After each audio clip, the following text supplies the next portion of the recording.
are gone. I worked for all my life, and I had to start again with just my children and my wife. I thank my lucky stars to be living here today, 'cause the flag still stands for freedom, and they can't take that away. Good evening, ladies and gentlemen. Welcome once again to the Volpe Report. I'm your host, Domenic Volpe. Tonight we have a special guest with us. Our special guest is John Sloan, town councilman from the town of Cortland.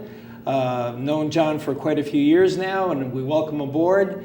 Welcome aboard, John. Nice to meet you. Domenic, as always, good to see you again. All right, so what's happening in the town of Cortland? But before we do that, because of your neighbors to the north and south and east and west of you, everything seems to be quiet, or always something going on. Mm-hmm. Cortland seems to be this quiet little hamlet that nothing ever happens. So I want to allow you a chance to give a quick little bio of yourself, your family, what's going on, so that people who, even though you've been on the town board now, how many years? 10. 10 years yes. now, yeah. a good 10 years. Sometimes we forget, so we just want to remind people who you are and right. stuff. So give us a quick little bio. Well, I'll give you a quick bio, and we'll talk about why Cortland is so quiet. My wife and I moved up here bicentennial year, so that's 1976. We've been here 32 years. And we moved up from our native borough of the Bronx, which many a person up in northwest Westchester immigrated from. Of course, you moved upstate. Yes, that's right. There must be some nuance to that as opposed to Staten Island. No, really, I think what it comes down to is that as soon as you cross the Triborough Bridge in the northbound lane, it says right. upstate New York. So right. I think anything north of the Yankee Stadium is considered upstate to many New Yorkers. Right. Well, when we moved up here, we thought Shrub Oak was country. It's farmland. And of course, the people who were here long before us would tell us out of Cortland Town Center was farmland. So it's all a matter. But we came up here, my wife Rita, and she works for AXA Financial. Mm-hmm. She's the same job she's had since she's been out of college. Wow. So how many people today have that claim to fame? That's not the norm anymore, yes. No, it's not. And my daughter Victoria is an attorney with Epstein Becker Greer down in Midtown Manhattan. Very good. And my son John works for Bank of New York Mellon. I don't know what he does there, but he says he reads Bond Buyer Daily. And he does get a check. And he does get a check. So he's living the good young man's life, going from Astoria to the West Village. So the smarts came from the missus, and you gave them everything else. Absolutely. I gave them politics, but none of them is in politics. So. Followed by venturing into the same foray. Right. I have hopes for the attorney, though. We'll see. You never know. It's one of those things. You know the game, how it goes. Right. Okay, town of Cortland. Right. Why is it so quiet? And let's start with taxes. What's the deal? How come you guys are so good at what you do? Well, that's a good question. I think if we take some amount of pride in why Cortland is quiet, I think it's because we think, at least I do, that the height of good local government, the achievement, the pinnacle, is boredom. If you achieve boredom in government, it means that the streets are being plowed, the garbage is picked up twice a week, recycling is fine, people are generally content and happy, and of course taxes are low.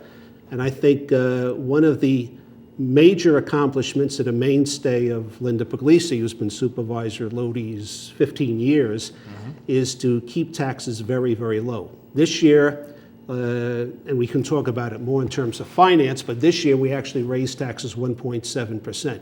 For us, that's shaking the trees. Sure, I'm sure there were a lot of screaming people at the concert. Yes, well, so for us that was a fairly big to-do, and however, before that, I think the average comes out to around zero for those 15 years. There's some years it went up a little tick, 1 or 2 years we actually reduced taxes. But in terms of quiet, taxes have been very quiet in Cortland. Yeah, I mean, I can't think of, pick up a Journal News or North County News or any of the local. I can't think of another township that can probably even boast something like that, probably throughout New York State, much less this whole area. Right. How they continue to do it. What do you think are maybe the 2-3 strategies that are used in order to come up with these plans? Well, I think good management has a lot to do with it. I have to think that if you're doing well and working hard, luck has something to do with it too. But I also think we pay a great deal of attention to detail. The supervisor's very careful about expenses. We're very careful about what we, do going forward in terms of spending. I'm very conscious since the day I got elected that we're sitting on the town council, we're spending other people's money. Sure. So that takes a good deal of responsibility, to grapple with. Sure. And what else was I going to say about taxes? There's so much to say about it that, Well, I think 15% of our town taxes, or 15% of your tax bill is town taxes. Right. I believe something like, 26% goes to the county and the rest and- goes to the school district. which is close to 50, 55 maybe even now. We're A approaching little those higher. levels. Yeah, I think for us 60 it even now. might even be higher. Wow, is that And right? so, when we do get complaints about taxes, I think people are looking at the bottom line of their tax bill Sure. and saying, what's going on here? Sure. But I know the other townships in the area look to Cortland as always the model in a sense. So I'm sure you're very proud of that record. Yeah, we are, I think justifiably so, because it's not been a 2 or 3 year, Right. fluke. It's been a decade and a half Yeah, now it that wasn't we're able to do it. It wasn't just a quick spike downturn. It's been a pretty consistent thing for many years, and I think that's the true sign of, guys, you know what you're doing. Keep it Right. up. Keep up the good work. Well, exactly so, and we don't want to rest on the proverbial laurels. In fact, I'd say the biggest continuous item we have before the town board this year is the prudent use of our budget. Sure. As like everything else, we're seeing an enormous increase where we don't want to see it, and we're seeing decrease, where we also don't want to see it. Our interest, our bank interest is down, mortgage taxes are down, sales taxes are down. Now, this is true of everybody. Right. And since we started taping the show, gas has gone up 3 cents a gallon. Oh, I hear. Oh, we could see the gas stations on the way out to Yorktown here for the Cablevision offices, where you could actually see the guys getting out there and just changing that 1 to a 3 to a 5 as we literally came out And that's here. the first digit he's changing, not the last. So we're looking going forward this year to make sure that come October, we're not really facing bad surprises. So we've cut back on our spending.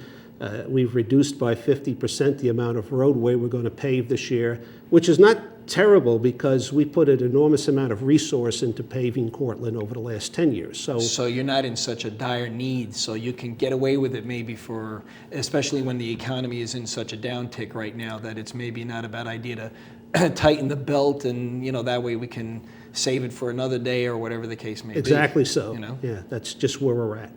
Land acquisition. What has been the aspect of land acquisition during your term in office? Well, let's see. I think if we had two major pillars that, support our philosophy of government, in fact, the things we do take pride in, other than keeping taxes low, the other is land acquisition. And again, 15 years that Linda's been around, but most of that the last 10 years, we've added 3,000 acres to our inventory. So we have something like 5,700 acres that are in effect accounted for either by outright acquisition or acquisition through partnerships such as with Scenic Hudson, Right. or as conservation easements, where New York State or somebody has bought the rights of development and will not develop there. Sure. So 5,700 acres is, I think, a pretty remarkable record. I look at acquiring land much like a corporation looks at buying back its own stock. I think it's a tremendous investment for the future. Sure. And we're always looking to do that. In fact, all of our land acquisition thus far has been through cash. So it's not as if we did $20 million worth of bonds bonding and stuff like passed that taxation down. Now, as things go forward, we may be looking at some minor bonds, to do that. But So it hasn't, well, would you say the first one was the Scallon property? Is that really the one that got the ball rolling, or was there one before that, or? Scallon, I think there's many viewers Probably saying, what is don't know. Scallon? What is And that's the Scallon? Hill Yes. Point property between Sprout Brook and Route 9. Right.